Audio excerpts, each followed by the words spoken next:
그래서 좋은 커플은 안 싸우거나 혹은 뭐 전혀 갈등이 없는 부부가 아니고요. 발작 버튼을 알고 있고 이걸 덜 누르는 부부. 동시에 안심 버튼을 알고 이 안심 버튼을 자주 눌러주는 부부가 좋은 부부다. 이렇게 얘기할 수 있을 것 같아요. 반갑습니다, 교수님.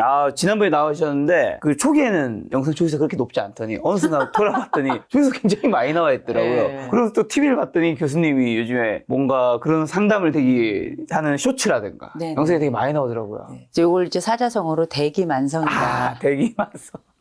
요즘 왜 이렇게 많은 분들이 교수님을 찾으시는 것 같나요? 아니 그런 질문을 좀 많이 받는데요. 네. 그러니까 아무래도 뭐 이혼 숙녀 캠프라고 하는 프로그램이 워낙에 이제 뜨겁게 네. 시청자들에게 다가가고요. 또 그게 단순히 어떤 뭐 자극만 있는 것이 아니라 꽤 거기서 얻는 일종의 쾌감과 교훈과 실질적으로 삶에 또 도움이 되는 부분이 많다 이런 말씀들을 많이 해주시더라고요. 그래서 아마 일상에 좀 도움이 되고 관계 회복에도 좀 도움이 되지 않나 이런 생각이 들고 무엇보다 많은 분들이 그 프로그램을 보시고 아유 이혼은 그만둬야 되겠다. 왜냐 그래도 우리 집이 저 집보다는 낫다. 이렇게 생각하신다는 말씀들을 또 많이 해주시더라고요. 어쨌든 부부는 뭐 다툴 수도 있고 살아가는 동안에 삐걱거리는 순간들이 있는데 그분들이 어쨌든 지옥에 살다가 밑 한 줄기 보고 그렇게 용기 내서 그런 프로그램을 신청해 주시고 또 같이 보면서 배우기도 하고 또 연민도 느끼고 그러시는 것 같아요. 자, 그러면 본격적으로 시작이 전에 이제 그런 방송 프로그램 같은 데 나오셔서 조언 같은 거 해주시잖아요. 저는 사실 뭐 교수님을 사적으로 아는 건 아니니까 그냥 가볍게 질문드리면 그런 조언을 해주신 교수님의 가정은 부부관계는 늘 그렇게 해피한 건지 이런 거 궁금함이 있네요. 아니 비교적 해피하죠. 네. 그러니까 늘 해피한 집은 그거는 이제 없는 집이에요. 존재할 수 없는 거고요. 그러니까 비교적 괜찮은 집이고 네. 행복의 시점이 다른 집들보다 조금 더 자주 찍힌다. 이렇게 생각하시면 될 것 같고요. 그리고 저희 집은 거의 안 싸워요. 근데 왜냐하면 다툴 일이 없어서 안 싸우는 게 아니고요. 서로 다툼의 지점이 어떤 것인 줄 알고 서로 버튼을 알아요. 어떤 버튼, 곧 발작 버튼이 뭐고 안심 버튼이 뭔지를 아니까 발작 버튼은 안 누르고요. 안심 버튼을 주로 잘 누르는 편이고 그리고 상대방이 좀 화를 낼 때가 있잖아요. 뭐 저도 화가 날 때가 있고 힘들 때가 있고 제 배우자도 마찬가지인데 그럴 때 저희는 알아요. 이 사람은 좀 기다려줘야 된다는 걸. 그래서 서로가 그 속도를 좀 알아봐주고 그다음에 그 방식을 알아봐주는 요거를 조금 빨리 습득한 것 같아요. 야, 그럼 말씀하신 발작 안심 버튼은 어떻게 하면 좀 알 수 있는 거예요? 이게 되게 사실 중요한 거잖아요. 꼭 굳이 발작 버튼을 부부들은 사실은 너무 잘하니까 이걸 일부러 건드리는 사람도 있잖아요. 내가 기분이 나쁠 때 일부러 알고 누르는 건 악당이다. 예. 그러나 우리가 꼭 악당이 아니더라도 인생에 살다 보면 나도 모르게 화가 올라오면서 악당이 한 번쯤은 되고 싶은 순간도 와요. 근데 대개 이 커플들이 함께 싸울 때 이런 흔히 말하는 발작 버튼이라고 하는 일종의 공격 버튼이라고 하는 게 무의식적으로 누르는 경우가 훨씬 더 많습니다. 요는 내가 이 사람이 왜 화내는지 모르고 자꾸 이런 일들이 반복된다? 그러다 우리가 헤어지고 또 다른 사람을 만났는데 마찬가지로 내가 왜 한 것도 모르겠고 내가 도대체 뭘 하지도 않았는데 왜 이 사람은 나에게 이렇게 반응하고 심지어 나를 떠나기도 하는가 생각해보면 내가 그 사람을 사랑하고 만났을 때 내가 이 사람을 좋아했던 그 지점 중에는 내가 이 사람에 대해서 알지 못했던 또 다른 그림자가 있었던 거고요. 그 그림자 중에서도 그 사람이 못 견디는 그림자 부분 절대 이 볕에다가 다른 사람들에게 내 부분을 내어놓을 수 없는 부분이 있는데 그런 부분들을 흔히 이제 노출시키거나 아니면 나도 모르게 눌렀을 때 그걸 우리가 발작 버튼이라고 할 텐데 이를테면 그게 그 사람의 열등감일 수도 있어요. 그 사람의 자격지심일 수도 있어요. 그런데 경우에 따라 이 사람이 알고 있는데 누르는 경우 있죠. 그렇죠. 이를테면 이 사람의 원가족을 건드린다든지 아니면 이 사람이 가지고 있는 능력에 대해서 강력하게 무시한다든지 뭐 예를 들면 학벌에 대한 콤플렉스가 있는데 학벌을 굳이 건드린다든지 그거는 알고 누르는 거거든요. 그건 좀 많이 괘씸하고 상황을 더 악화시키겠다고 작정을 한 거기 때문에 분명한 건 뭐냐면 우리가 함께 부부로 살아간다는 건 그냥 좋을 때를 생각하시면 안 되고 위기의 순간을 얼마나 잘 넘기느냐가 굉장히 중요한데 그 위기의 대부분은 나도 모르게 눌렀던 그 발작 버튼이 굉장히 큰 영향을 미칠 가능성이 높고 더 나아가서 그 얘기는 내 배우자에게 물어봐야 됩니다. 당신에게 내가 이 말은 하지 말아줘. 혹은 이런 행동은 하지 말아줘. 라고 하는 특정 행동이 있는지. 근데 이게 너무 많으면 그 사람하고는 못 사는 거예요. 못 사죠. 그러나 핵심적으로 뭐 2개만 알려줘. 이렇게 구체적으로 하시면 이 사람이 가장 힘들었던 그 지점을 알려주게 될 거고 그럼 내가 그 행동을 혹은 그 말을 조심해 준다면 이 부분은 정말 괜찮은 부부다. 다만 이제 말씀드렸던 이 안심 버튼이라는 것도 있어서 이 사람은 이렇게 말하면 위로가 돼. 이 사람은 이런 말을 하면 기뻐해. 이 사람은 이런 얘기를 했을 때 나에 대해서 신뢰를 또 해. 네. 이런 말들은 다 안심 버튼에 들어가는 거거든요. 그래서 좋은 커플은 안 싸우거나 혹은 뭐 전혀 뭐 갈등이 없는 부부가 아니고요. 발작 버튼을 알고 있고 이걸 덜 누르는 부부. 동시에 안심 버튼을 알고 이 안심 버튼을 자주 눌러주는 부부가 일명 우리가 행복한 부부다, 좋은 부부다 이렇게 얘기할 수 있을 것 같아요. 혹시 그러면 교수님에게 발작 버튼과 안심 버튼 얘기할 수 있는 게 있다면 뭐가 있을까요? 왜 굳이? 그럼 이제 안심 버튼은 좋은 거니까. 근데 이를테면 저도 힘들고 어려운 순간이 네네. 있잖아요. 그럴 때 저희 남편은 알아요. 제가 힘들거나 약간 피곤하거나 아니면 약간 말 못할 고민이 있을 때는 저희 남편은 제가 안아주는 걸 좋아한다는 걸 알아요. 그래서 눈치가 되게 빠르고요. 그리고 힘든 내색을 제가 해요. 나 좀 힘들어. 그럼 와서 그냥 이렇게 안아줘요. 안아주면 제가 이렇게 안겨서 때로 울기도 하고 어떨 때는 그냥 이렇게 안고 있다가 조금 이따 고마워 하면은 이제 약간 저도 안심이 된 거죠. 편안해지고. 그래서 저는 제가 원하는 바를 제 남편한테 얘기를 했으니까 네네. 남편은 거기에 맞춰서 그렇게 해주는 거거든요. 네. 그런데 본인도 힘들고 피곤할 때가 있잖아요. 있죠. 그럼에도 불구하고 그렇게 해주니까 더 고마운 거예요. 또 저희 남편이 또 원하는 것도 있죠. 이를테면 저희 남편이 힘들다 그럴 때 저희 남편은 조금 놔둬야 돼요. 조금 놔둬야 되고 조금 안정이 됐다 싶을 때 좀 컨디션은 괜찮아? 몸은 괜찮아졌어? 그러면 그러면 그때부터는 이제 또 다른 대화가 시작이 되는 거예요. 그래서 어떤 사람은 품이 필요하고요. 네. 어떤 사람은 시간이 필요하고요. 어떤 사람은 공간이 필요하고 되게 다양한데 그걸 배우자에게 20고개를 하면 안 돼요. 20고개 맞춰봐 하면 그때부터 배우자는 힘든 거거든요.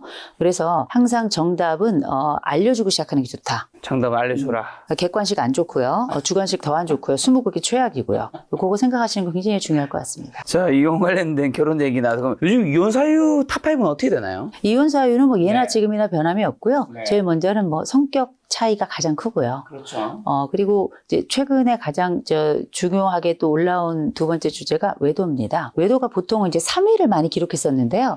뭘요? 외도가 3위, 보통 3등이었었어요. 삼등. 근데 지금은 2위입니다. 마치 외도를 하기 위해서 이렇게 오래 사나 싶을 정도로 네. 요새 중년기를 살고 있는 분들이 정말 외도 많고요. 그다음 세 번째가 이제 돈 문제입니다. 이 돈 문제라고 하는 건 참 어려운 주제고 누구에게나 이 발등에 불이 평생 한 번쯤은 떨어지지만 네. 그 떨어진 불을 끄기는 누구나 힘든 게 바로 돈 문제인데 이게 또 이혼에 굉장히 중요하고 요새는 또 경기가 좋지 않잖아요. 그러면 경기가 좋아지지 않는다는 건 뭘 얘기하냐면 점점 살림도 어려워진다는 거예요. 그렇다 보니까 이 해결이 어려운 문제가 또 많아진다는 거겠죠. 그만큼 돈 문제로 이혼을 요청하시는 분 또 상담하시는 분들이 많고요. 네 번째가 이제 성 문제죠.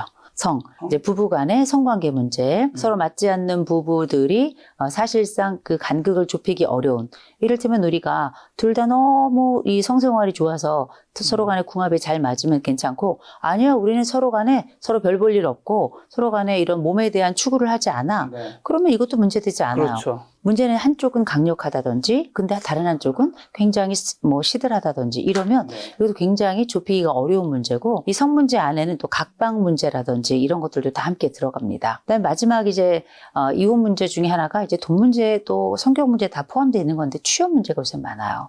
이제 요새는 이제 100세 시대 넘어서 100 플러스 알파 시대다 이렇게 얘기를 할 텐데 근데 그 과정에 무슨 일이 벌어지냐면 이 부부가 함께 이제 중년 넘어서 같이 오랜 시간을 함께 있다 보면 갈등이 커질 수밖에 없잖아요. 그런데 이 남자들 같은 경우는 또 가장으로서 이 막중한 그 어떤 가정에 대한 책임감 같은 게 큽니다. 거기다가 우리가 퇴직을 하고 나면 24시간이 다 여가예요. 이런 여가 가운데 내가 어떤 일이 없다는 것 자체가 굉장한 무력감을 가져다 주거든요. 그래서 나중에 그 성격 차이다 아니면 우울감이다 이런 것들로 싸워서 가만히 얘기를 들어보면 이 남편이 가지고 있는 이 생애 평생 해왔던 이 일이 없는 것에 대한 무력감이 굉장히 영향을 미친 거고 아내도 내 남편이 그냥 집에 계속 들어앉아 있는 것이 아니라 일을 했으면 좋겠고 또 나와 이런 갈등의 시간이 늘어나는 것도 이 사람이 가지고 있는 이런 예민함 때문인데 결국은 일을 찾지 않는 것에 대한 갈등인데 이게 뭐 꼭 남자만 일을 하는 건 아니잖아요. 여성들도 나이 들어서 오히려 일을 하시는 분들이 많기 때문에 이런 취업에 관련된 부분들이 결국 맞지 않거나 혹은 서로에게 독촉하거나 재촉하면서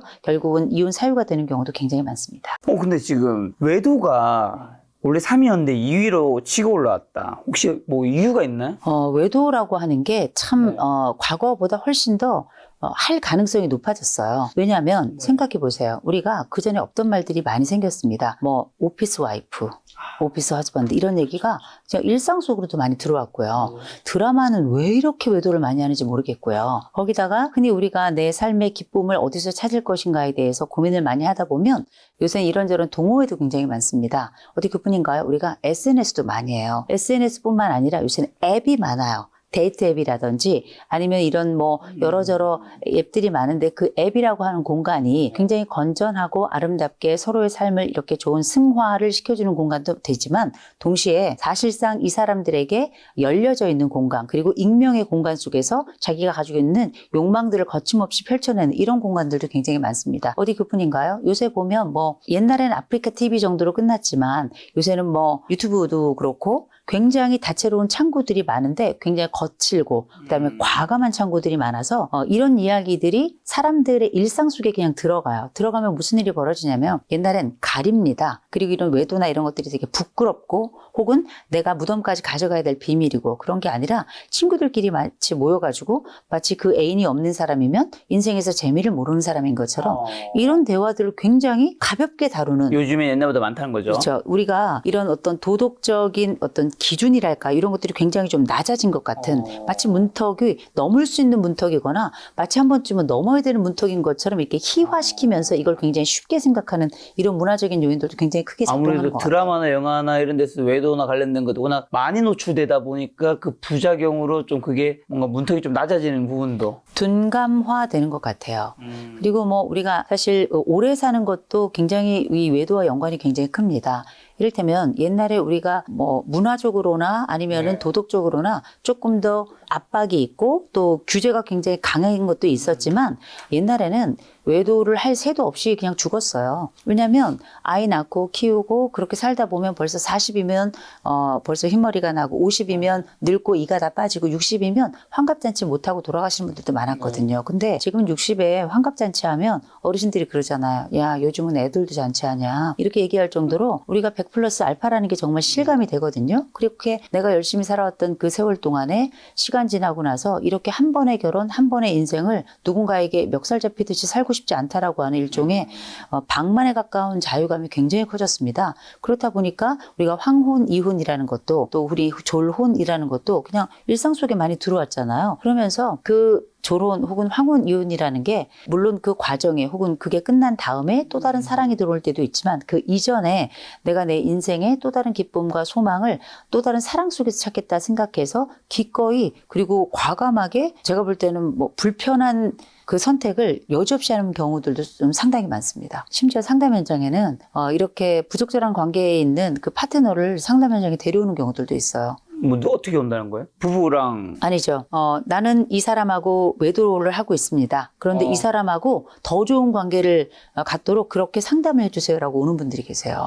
저는 그런 상담은 안 해요. 왜냐, 첫째는 뻔뻔하고요. 두 번째로는 부적절하고요. 세 번째로는 이 사람이 가지고 있는 이 욕망이 누군가에게는 고통을 기반하고 있거든요. 그렇죠. 근데 이게 저도 사람입니다. 사람이라 저는 그런 상담은 못 하겠더라고요. 그래서 제가 이런 얘기를 했어요.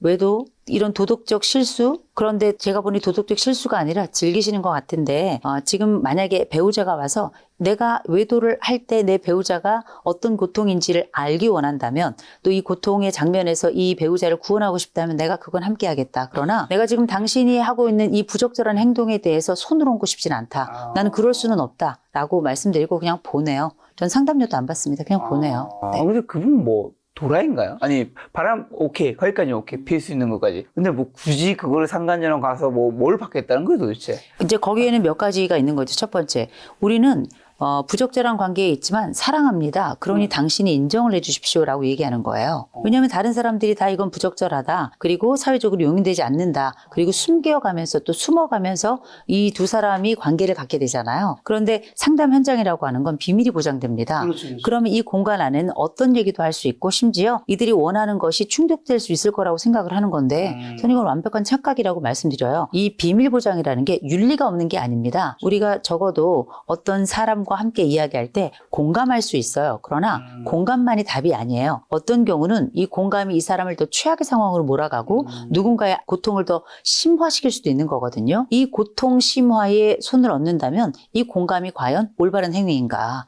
저는 이런 도덕적인 기본적 판단은 좀 해야 된다고 생각을 하고요. 오히려 저는 이런 상황에 상담자들도 전 직면해야 된다고 생각합니다. 지금 이 시점에 내가 당신의 부정행위에 대해서 손을 얹길 바라는가.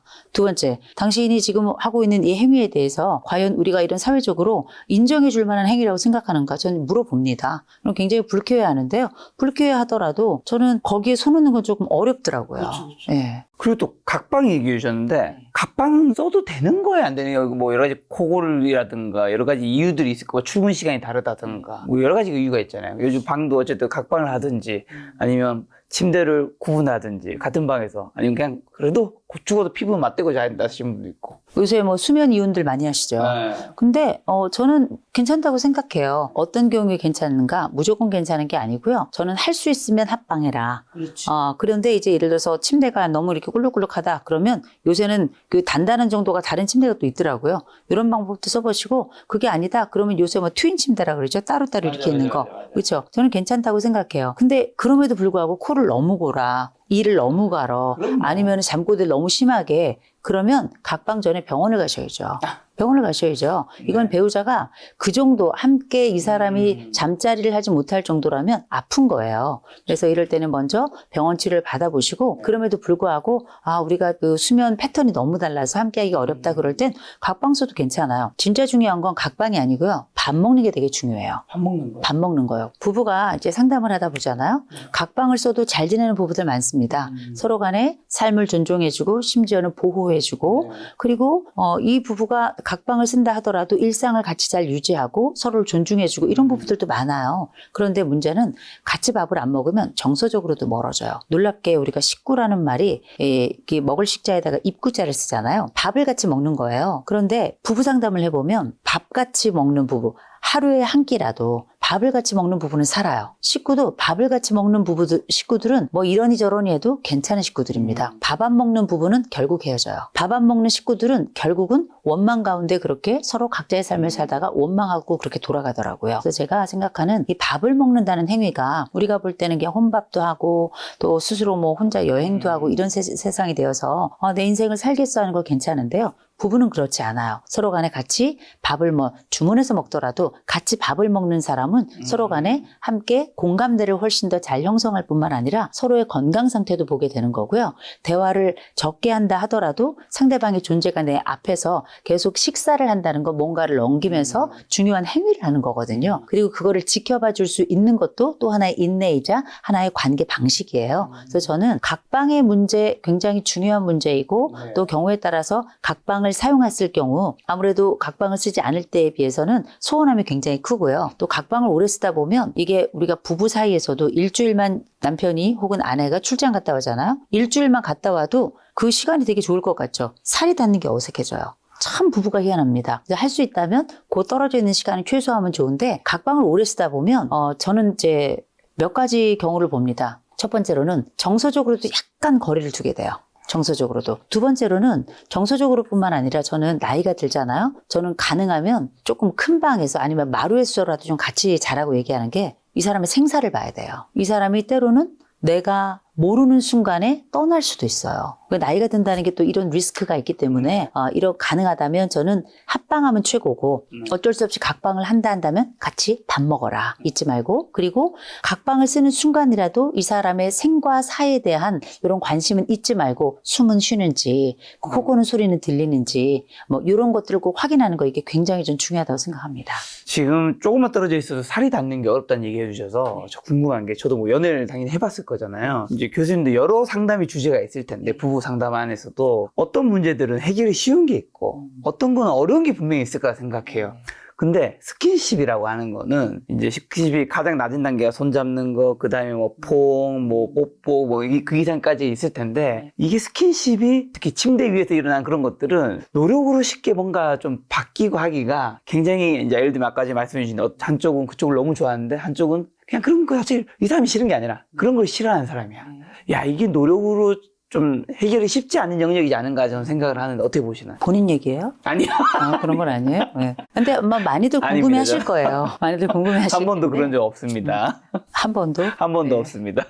근데 이거 굉장히 많은 분들이 공통적으로 어려워하는 부분이기도 하고 궁금해 하시는 부분인데요. 이제 분명한 건 있어요. 사람이 바디톡, 일명 몸의 대화를 하지만 그럼에도 불구하고 이 바디톡 이전에 영혼의 대화가 먼저 있어요. 정서의 대화와 영혼의 대화가 있거든요. 이런 기본적인 신뢰의 관계 그리고 서로의 마음을 충분히 흡족해 하는 이런 정서적 상태가 먼저 있어야지만 그 사람이 만족스럽잖아요. 이를테면 제가 이런 말씀을 드리면 좀 이상하게 생각하실지 모르겠지만 이 세상에 조루라는 개념이 있죠. 이게 의학적으로 보자면 예를 들어서 뭐 10초 이내에 사정을 한다든지 아니면 15회 피스톤 운동 이내에 사정을 한다면 우리가 조루라고 부르지만 어쩌면 이 세상의 모든 남자는 다 조루일 수도 있고요. 이 세상의 모든 남자는 다 조루가 아닐 수도 있어요. 왜 그러냐면 이 사람이 빠르게 부부관계가 끝났다 하더라도 이 아내가 배우자가 만족하면 되는 거예요. 그렇죠. 이게 굉장히 중요한 게 놀랍게 이 사람이 어떤 뭐 남자들이 옛날에 많이 얘기했던 뭐 빠르고 세게 뭐 힘차게 뭐 이런 얘기를 하지만 그렇다고 해서 여성들이 좋아하는 게 아니거든요. 이 사람이 내 마음에 충분히 충만한 사람인가 또 이 사람과 함께 이 시간을 보내는 것 자체가 굉장히 만족스럽다는 게 꼭 몸의 문제뿐만 아니라 정서가 함께 들어가가지고 일종의 삶의 윤활이 되는 거거든요. 그래서 이런 과정을 볼 때에는 어쩌면 우리가 그 사람과 손을 잡건 아니면 뭐 입을 맞추건 아니면 이 사람과 포옹을 하건 아니면 그 이상의 어떤 몸의 여러 교환을 한다든지 간에 이런 모든 과정들을 지켜볼 때 이 사람과 내가 함께 이런 만남을 갖고 이제 몸의 만남을 가질 때 몇 가지를 꼭 하셔야 돼요. 제일 먼저는 사람마다 싫은 부위가 있어요. 싫은 부위. 그리고 싫은 말이 있어요. 그 사람의 말과 몸은 전 별로 다르다고 생각하지 않아요. 그래서 말이 싫으면 몸도 싫어요. 또 몸이 싫잖아요. 말도 싫어져요. 그래서 제일 먼저는 이 사람이 싫은 몸의 부위가 어디인가 또 싫어하는 말은 어떤 것인가 우리가 이런 얘기 하잖아요. 이 사람에게 좋은 걸 어떤 걸 하기 전에 싫어하는 걸 먼저 하지 않는 것 이게 배려의 첫 번째 순서다 이런 얘기 하잖아요. 그래서 제일 먼저는 잊지 말고 이 사람이 가장 힘들어하는 몸의 부위나 아니면 싫어하는 몸의 상태나 혹은 싫어하는 방식의 어떤 접촉 이런 게 있는지 알아보고 물어보는 거 되게 중요하고요. 어색하더라도 꼭 물어보시고 두 번째는 당연히 말도 마찬가지고요. 두 번째 잊지 마시고 좋아하는 몸의 부위는 어디인가 또 특별히 어떤 부위를 가장 선호하는가 이런 것들을 좀 알아차리고 그러면 좋지만 알아차리는 게 어려워요. 남자는 여성은 역시 이런 부위야 이렇게 생각하지만 여성은 아니야 난 달라 이렇게 말하는 경우들이 굉장히 많거든요. 그래서 막상 좀 부끄럽지만 또 어색하지만 이런 말을 해도 되나 싶지만 그렇게 얘기를 한 커플들은 훨씬 더 상대방에 대해서 충분히 또 그 방식에 대해서도 얘기를 이제 나누면 더 솔직해질 뿐만 아니라 더 기뻐지더라라고 하는 거죠. 이런 얘기를 하는 게 어색하면 인터넷 검색에도 나오고 뭐 아트박스한테 파는데 스킨십과 관련된 카드가 있어요. 대화를 할 수 있는 네네. 뭔가 재미로 하는 것처럼 나는 사실 그걸 물어보고 싶지만 네네. 매체를 이용하는 거죠. 매개체를. 그런 게 있으면 너무 좋죠. 네. 그리고 서로 이렇게 예를 들어서 만나서 손을 잡아요. 그럼 손을 잡을 때도 어떤 사람은 땀이 많은 사람이 있어요. 맞아요. 그러면 이런 사람들은 땀을 이렇게 흘리는 걸 너무 싫어해서 다른 내 파트너가 이게 싫을까 봐 손 잡는 걸 좀 꺼려하는 분도 계시거든요. 그런데 반대편 파트너가 아니야 나는 축축한 게 너무 좋아. 난 충분히 이렇게 촉촉한 손이 좋아. 난 손이 건조하거든. 그러면 이 사람은 부끄럽지 않게 그 손을 잡을 수 있는 거예요. 그래서 어쩌면 내가 모르는 그 사람의 몸에 대한 컴플렉스가 있을 수 있어요. 이거를 알아채는 것도 좋지만 물어보는 것도 되게 중요하고요. 또 그리고 이제 상대방에게 꼭 잊지 말고 이 모든 순간엔 다 뭐가 있냐면 이 사람이 하는 말이 사실이 아닐 것이다라고 생각하는 경향들이 있어요. 이를테면 예를 들어서 남성이 너무 거칠게 나와요. 그러면 이 여자가 싫다 그랬어요. 그럼 여자들은 원래 좋으면서도 싫다 해. 이렇게 생각하는 분들이 계셔요. 싫은 건 싫은 거예요. 정신 차리세요. 그래서 이게 사실상 몸의 대화나 아니면 마음의 대화나 이런 말의 대화나 이런 정서와 영혼과 몸은 다 뭐냐면 배려에서 기반한다는 거. 이건 분명하고 대신에 어떻게 배려해야 될지를 굉장히 궁금해하시는 분들 많이 계신데 물어보세요. 입덧단 뭐해요? 우리가 찬란하게 살아가는 방법 중에는 우리가 알고 있는 모든 다른 정보도 좋지만 내 대상, 곧 나와 함께하는 그 파트너의 그 말에서 나오는 그 고백과 그 정보가 가장 중요한 하나의 햇살이 될 수 있다는 걸 기억했으면 좋겠습니다. 대화가 중요하다. 모르면 물어보자.